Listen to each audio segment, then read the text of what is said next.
현대차가 이제 세계 3위로 올라가는데 나중에 1위로 도약이 되면은 정말 승자가 되려면은 어떤 방향으로 나와야 될까요? 중국 업체가 이제 빠르게 추격하고 어떻게 보면 자율주행에서는 우리보다 앞서 나가고 있는데 이걸 어떻게 따라잡을 것인가. 피지컬 AI가 잘 되려면 한 4가지 정도가 필요하다는 얘기를 하는데요. 반도체가 있어야 되고 또 로봇이나 자동차도 잘 해야 되고 또 이 방대한 제조 데이터도 있어야 되고 또 이 데이터 센터도 구축을 해야 하기 때문에 우리나라가 분명히 이 제조업에서 이 피지컬 AI 전환을 하는 과정에서 강점이 있다고 생각을 하고요.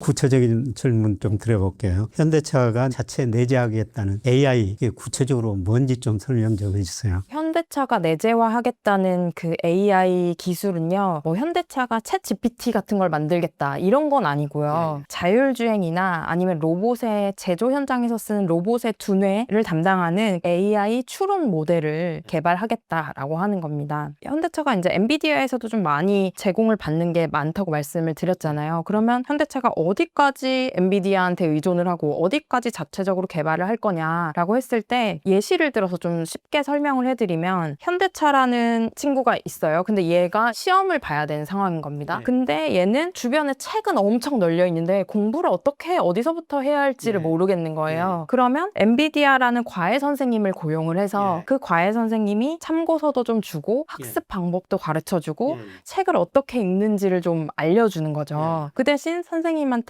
돈은 조금 지불을 해야 됩니다. 그러면 현대차는 일단은 이 시험을 통과하기 위해서 엔비디아의 참고서와 엔비디아의 학습 방법을 따라갈 거예요. 그런데 공부는 결국 자기가 해야 되는 거잖아요. 그러니까 결국은 이 현대차는 내가 처음에는 엔비디아의 도움을 좀 받겠지만 그 후에는 나 혼자 공부할 수 있는 나만의 문제 해결 방식을 찾겠다라고 하는 거고, 그 문제 해결 방식이 그 자체 내재화로 개발을 하겠다는 AI 추론 모델이 될 것 같습니다. 엔비디아 알파마요, 거기에서 SDV라는 단어들이 나오는데 이것 좀 설명 좀 해주세요. SDV라는 게 소프트웨어 디파인 비이클이라고 해서 소프트웨어로 자동차를 움직일 수 있는 자동차라고 생각을 하시면 되는데, 예를 들면 자동차가 고장났다 이러면 무조건 정비소에 가서 정비공들이 이걸 뜯어보고 고쳐야 된다고 하면 지금은 그냥 소프트웨어 코드 한 줄로 해서 OTA라고 해서 멀리서 이렇게 이 차를 고쳐내는 거예요. 왜냐하면 이 차 자체가 소프트웨어로 모두 움직일 수 있도록 기반이 갖춰져 있기 때문이거든요. 이거를 SDV라고 하는데, 현대차가 2028년까지 엔비디아의 이 알파마요라는 자율주행 플랫폼을 탑재한 SDV 차량을 출시를 하겠다. 그러면 일단 이 엔비디아 선생님의 참고서를 보고 만든 차를 일단 출시를 해서 일단은 시험을 통과해야 되니까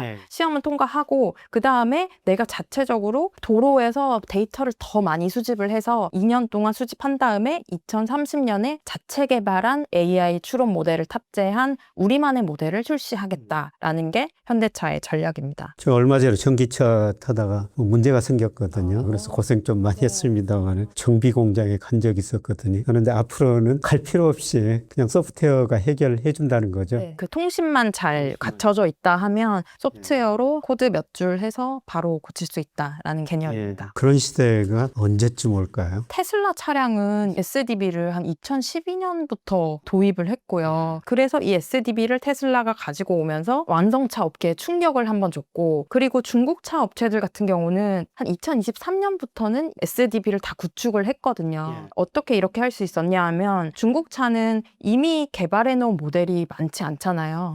그러니까 뭐 자산 상각을 해야 될 필요도 없고 아예 처음부터 시작해야 할 수 있으니까 이 테슬라를 바로 따라 할 수 있는데, 현대차는 이미 너무 개발해 놓은 모델도 많고 그것들을 다 상각을 해서 그 자산을 다 어쨌든 회수를 해야 되기 때문에 갑자기 이걸 바꿀 수는 없는 상황이거든요. 그래서 2028년에 내놓겠다라고 하는 겁니다. 테슬라 자율주행차 현재까지는 현대차를 훨씬 앞서가고 있죠. 대부분의 그 기업인들이 정의선 회장을 굉장히 높이 평가하더라고요. 그런데 고 정주영 회장, 정몽구 회장, 정의선 회장 이런 식으로 쭉 이어갔는데요. 그 세 분이 현대차 발전 단계에서 어떤 역할을 하신 건가요? 정주영 회장 같은 경우는 자동차 기술을 내재화했 했죠. 우리나라 최초의 고유 승용차 모델이 포니잖아요.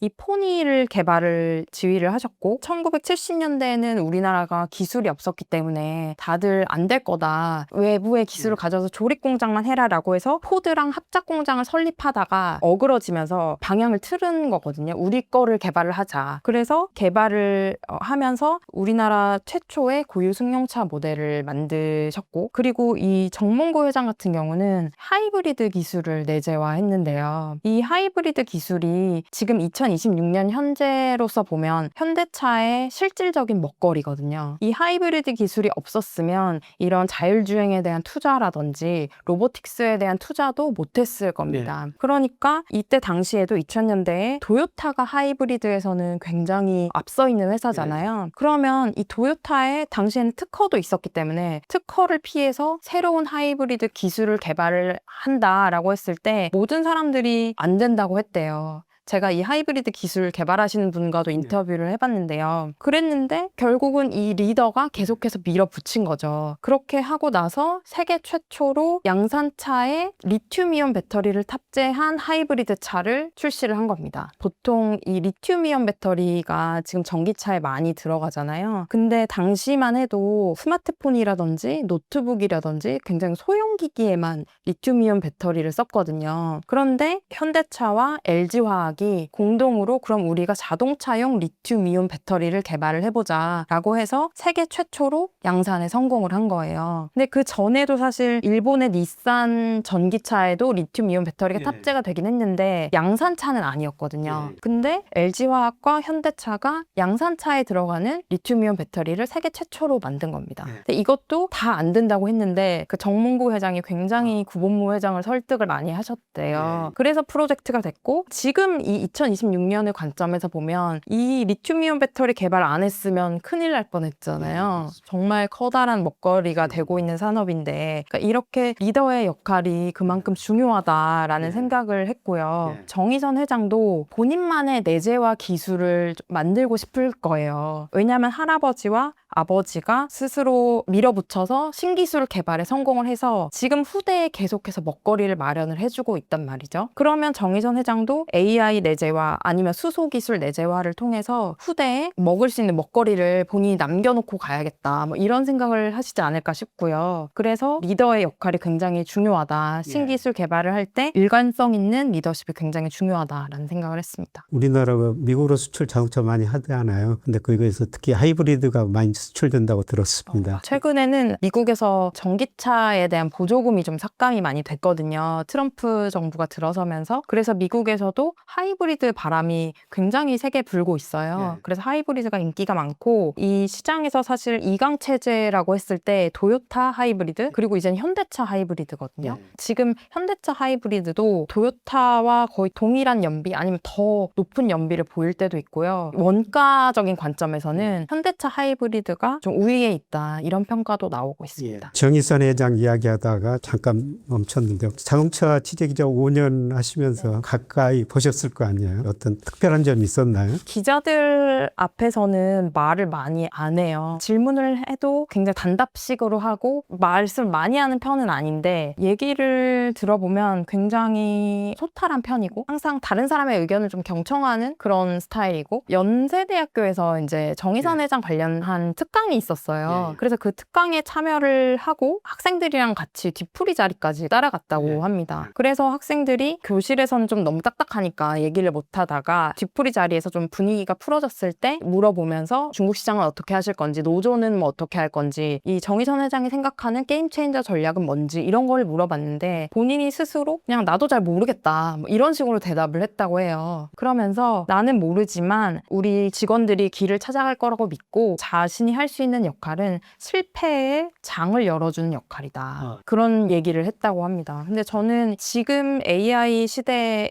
맞는 리더십이라는 생각이 드는 게요. 정주영 회장 때나 정몽구 회장 때는 이런 강력한 리더십이 필요한 시기였어요. 왜냐하면 그때는 전후 시기였기 때문에 정주영 회장 때는 우리가 아무것도 없었으니까 개인의 어떤 리스크 테이킹, 개인의 도전 의식 이것 말고는 사실 기댈 수 있는 게 없었잖아요. 그래서 개인의 어떤 도전 의식을 좀 고취시킬 수 있는 리더십이 중요했다라고 생각하고, 정문구 회장 때는 이제 우리가 어느 정도 글로벌 반열에는 올라왔으니까 품질을 좀 다져야 된다라는 시기였거든요. 그래서 이 제조업에 대한 어떤 굉장히 막 장인 정신이라든지 통제, 절대 결품이 있어서는 안 된다, 막 이런 완벽주의가 강했다고 치면, 정의선 회장이 이끌고 있는 지금 시대에는 사실은 AI가 중심이고 IT 기업처럼 좀 변모해야 되는 시기거든요. 그러면 IT 업체에서는 뭔가 결함이 나고 버그가 나도 그걸 배포하고 그 과정에서 계속해서 수정을 하는 거잖아요. 그런 식으로 실패를 할 수 있도록 장을 열어주고, 그 실패를 자산으로 삼아서 다음 기술 개발로 이끌어주고, 이런 리더가 중요한 시기라고 보고, 정의선 회장이 그런 리더십을 가지고 있다라고 생각을 합니다. 네. AI 시대에 딱 맞는 리더십이 아닌가 생각됩니다. 자, 지금까지 현대차에 대해서 긍정적인 측면만 좀 말씀을 드렸는데요. 현대차가 뭐 이제 세계 3위로 올라가는데 나중에 1위로 도약하려면은, 정말 승자가 되려면은 어떤 방향으로 나와야 될까요? 이건 제가 좀 피지컬 AI에 좀 좁혀서 말씀을 드리고 싶은데, 아까 처음에 말씀드렸던 것처럼 엔비디아에 대한 의존도를 어느 정도로 가져갈 것인가가 중요할 것 같아요. 그 학습 방법을 계속해서 의지를 하고 있고, 과외 선생님한테 계속 어쨌든 돈을 줘야 되니까 그걸 어디까지 돈을 주면서 계속 이어갈 수 있을지에 대한 고민이 있어야 할 것 같고, 그리고 그 서로의 협업을 할 때 적절한 수익 배분이랄까, 그런 협상도 잘 해야 할 것 같고요. 중국 업체들의 추격도 굉장하거든요. 자율주행 시대에는 중국 업체가 전기차도 잘하지만 자율주행도 굉장히 잘하고요. 그리고 중국이 진짜 무서운 거는 중국 정부가 업체들을 다 매칭을 해줍니다. 예를 들면 너는 반도체를 잘하네? 그럼 너는 얘네랑 한번 협업을 해. 이런 식으로 약간 중국 정부가 디렉션을 줄 수가 있거든요. 근데 이게 무서운 점은 거대한 하나의 생태계를 만들어서 공동 프로젝트를 만들 수 있다는 거죠. 그러면 이 공동 프로젝트가 성공했을 때 중국이 전 세계 시장에서 가지는 위상은 또 한 번 달라질 수 있다라는 생각을 하고, 그런데 우리나라 같은 경우는 사실 현대랑 삼성이 협업을 한다라고 하면 그걸 정부에서 강제할 수는 없는 거거든요. 그 사이에 또 많은 이해관계들이 있을 것이기 때문에 협업이 중국 업체만큼은 쉽지 않을 것 같고,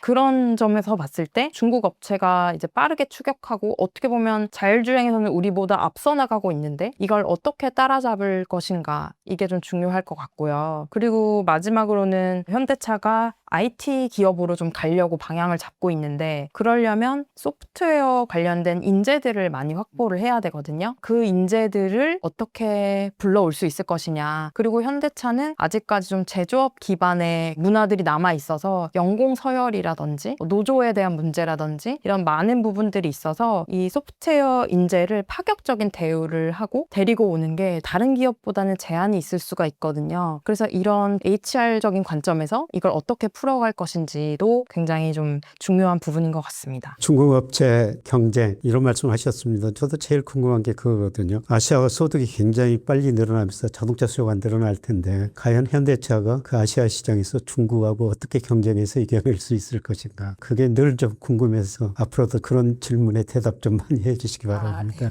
현대차 우리 수출에서 8% 차지하고 있고요. 그다음에 우리 경제 자체적으로도 굉장히 중요하죠. 요새 반도체 정말 잘 되고 있습니다만, 반도체라는 게 고용 유발 효과는 그렇게 크지 않거든요. 자동차는 고용 유발 효과가 굉장히 크죠. 근데 현대차가 잘 되는 게 우리나라가 잘 되는 거다, 우리 제조업이 잘 되는 거다, 그런 식으로 생각해 볼 수가 있는데, 현대차하고 한국 경제 어떻게 될까요? 현대차의 이 피지컬 AI 전환에 대한 시도, 이런 도전이 앞으로 우리 한국 경제의 미래를 좀 검증하는 실험이라고 생각을 하는데요. 현대차가 어쨌든 이 피지컬 AI 전환에 가장 앞서 있고, 비단 국내 기업뿐만 아니라 글로벌 기업적인 관점에서 봐도 가장 앞서 있는 편이거든요. 이런 면에서 현대차가 성공을 해서 그 성공 모델을 보여줘야 삼성, LG, HD현대 모든 제조업체들이 다 같이 이 성공 모델을 보고 피지컬 AI 전환을 할 수 있을 거라고 생각을 하고, 우리나라가 이 제조업 기반의 경제잖아요. 그러면 이 제조업이 AI를 활용해서 얼마나 생산성을 높일 수 있는지를 보여줘야 우리 코스피도 더 뚫고 올라갈 수 있을 것 같고요. 국제적인 관점에서 봤을 때 피지컬 AI가 잘 되려면 한 4가지 정도가 필요하다는 얘기를 하는데요. 반도체가 있어야 되고 또 로봇이나 뭐 자동차도 잘 해야 되고 또 이 방대한 제조 데이터도 있어야 되고 또 이 데이터 센터도 구축을 해야 하기 때문에 뭐 전력기기라든지 뭐 이런 것들을 다 할 수 있어야 되는데 이 모든 걸 다 갖춘 국가는 생각보다 많지가 않습니다. 그래서 우리나라가 분명히 이 제조업에서 이 피지컬 AI 전환을 하는 과정에서 강점이 있다고 생각을 하고요. 그래서 현대차가 성공을 해야 한국 제조업의 실험도 성공을 한다. 그래야 코스피도 올라갈 수 있다. 이렇게 생각합니다. 현대차가 테슬라 경쟁자가 돼가지고 한 단계 더 하기를 바라는 마음입니다. 그래서 애널리스트들 평가는 좀 자동차로만 보면은 매출 영업이익 뭐 증가폭이 그렇게 크지 않다. 주가가 그렇게 올라갈 여지가 없는데 앞으로 테슬라의 경쟁자다. 테슬라 PER이 100배 훨씬 넘죠. 그러면 현대차도 한 단계 더 약할 것이다. 뭐 이런 것 전망들도 하는 것 같습니다. 현대차에서도 현대그룹에 여러 가지 종목이 있는데 거의 같은 방향으로 움직이죠. 현대차는 좀 돈 쓸 데가 많아요. 막 뭐 여러 가지 많이 해야 되고 신기술도 개발해야 되고 수소도 그래서 주가가 조금 어렵지 않나라는 생각도 해봤고 근데 피지컬 AI에 관련된 기술력을 보유한 계열사들은 저는 충분히 강점이 있다고 생각합니다. 예. 특히 이걸 만드는 데가 보스턴 다이내믹스. 이게 대주주가 현대차 그룹에서 현대글로비스인가요? 글로비스가 한 10% 정도 가지고 있고 현대모비스랑 기아랑 현대가 나눠서 또 좀 지분을 같이 들고 있습니다. 오늘은 그 현대차 미래에 대해서 피지컬 AI로 갈 것이다. 그러니까 제가 애널리스트 견해도 들었습니다만은 현장에서 5년 넘게 자동차를 취재한 우수영 기자 이야기 들었습니다. 현대차가 이쪽으로 도약을 해가지고요. 우리 경제가 한 단계 도약하는데 그게 기회였으면 좋겠다. 이런 생각이 들었습니다. 여러분 이 책 한번 읽어보시고요. 애널리스트가 쓴 것보다도 더 현장감 있게 썼고요. 시간 내서 꼭 한번 읽어보시기 바랍니다. 자, 그동안 자동차 전문 기자라도 요새 정치부 기자를 하고 있어요. 네, 지금은 정치부에 있고요. 기술의 발전은 어느 정도 많이 올라왔기 때문에 이제는 제도적인 관점에서 좀 AI라든지 뭐 자율주행이라든지 중요한 시기라고 생각을 하거든요. 제도를 얼마나 잘 만드느냐가 또 기술 발전에도 영향을 주기 때문에 그 부분을 좀 보고 있습니다. 다음 작 기대합니다. 알겠습니다. 꼭 준비해 보도록 하겠습니다. 네, 오늘 귀한 시간 내줘서 정말 고맙습니다. 우수영 기자였습니다. 감사합니다.